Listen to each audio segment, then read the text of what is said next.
Сәлем баршаға, сіздермен қажет арна. Бүгін сіздермен обойды алып тастап, орнына эмульсия жағуды айтатын боламын. Міне көріп тұрғандарыңыздай, бұл обойға 7-8 жыл болып қалды. Обойдың асты кішкене көгерген, бұрын кішкене үйде поток болған, сол кезде көгерген. Одан кейін обойдан ауа өтпегеннен кейін асты көгеріп кеткен. Енді бұл обойды алып тастап, орнына эмульсия жағамыз. Обойды алу үшін астынан бастау керек. Обойды клейлеу үшін үстінен бастайды, ал обойды алатын кезде астынан жоғары қарай көтерілу керек. Сонда обой әдемі алынады екен.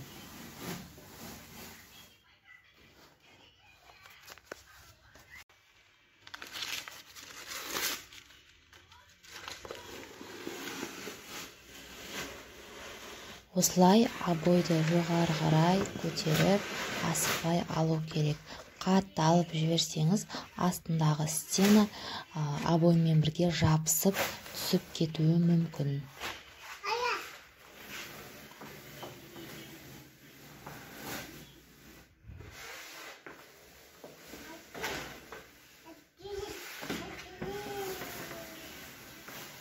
Міне обойды алып тастадым. Толықтай астында көріп тұрғаныңыздай көгеріп тұр.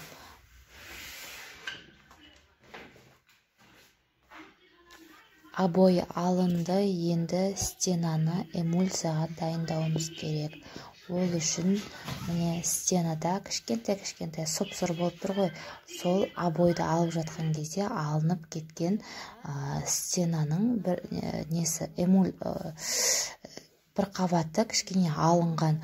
Енді бұны біз аппақ гипс сияқты шпатлевкамен ағартып шығамыз.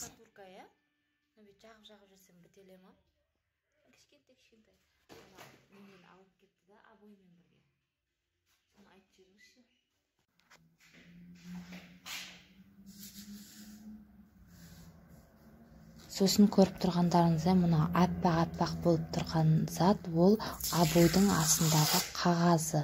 Бұны да алып тастау керек, өйткені эмульсия жаққан кезде бұл кедергі болады, қотыр-қотыр болып қалады.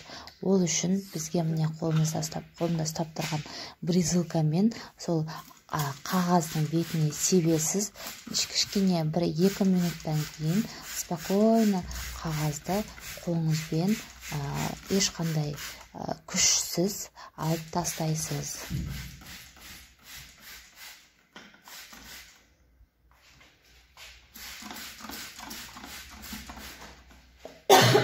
Мен бөлмені толықтай алып тастадым, бөлмедегі обойды.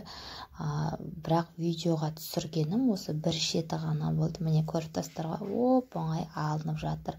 Өйткені бұл жай бумага, обойдың астындағы бумагасы, яғни қағазы.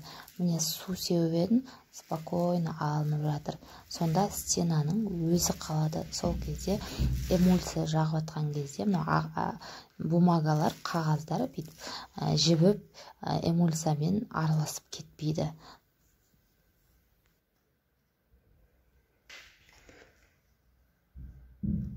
Сосын достар,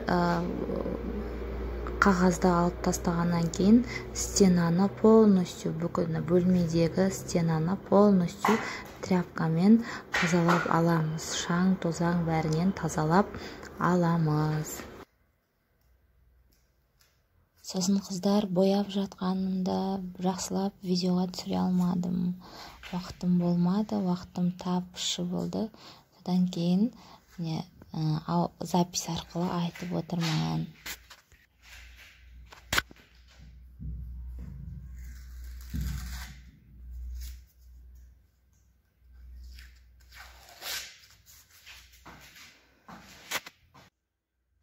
Достар, міне бітті. Бүкіл обойды алып тастадым. Кішкене алынбаған жерлер бар, оны да аламын. Полностью тазалап аламын. Енді бөлмені эмульсиялауға көшемін. Достар, Мен біттім. Наконец-то ремонтты біттім. Міне сиреневый түске боядым. Мынау кішкене көрінбей тұр, түсі дұрыс көрсетпей тұр. Мынау стена вообще боялмаған стена, сол үшін бұған краска, эмульсия өте көп кетті. Мына бір бөлменің өзіне 8 литр кетті ау деймін. Міне 3 қайтара боядым, қыздар. Міне ешқандай несі жоқ, қотыры жоқ, тек істеп алдық. Бірінші жамайтын жерін жамап алдым. Сосын 3 қайтара бояп шықтым. Бірақ қараңдаршы, мына жерде көрінбей ме? Кішкене қотырлы болып тұр, сол жерін ұмытып кетіппін тек істеуді. Осылай, қыздар.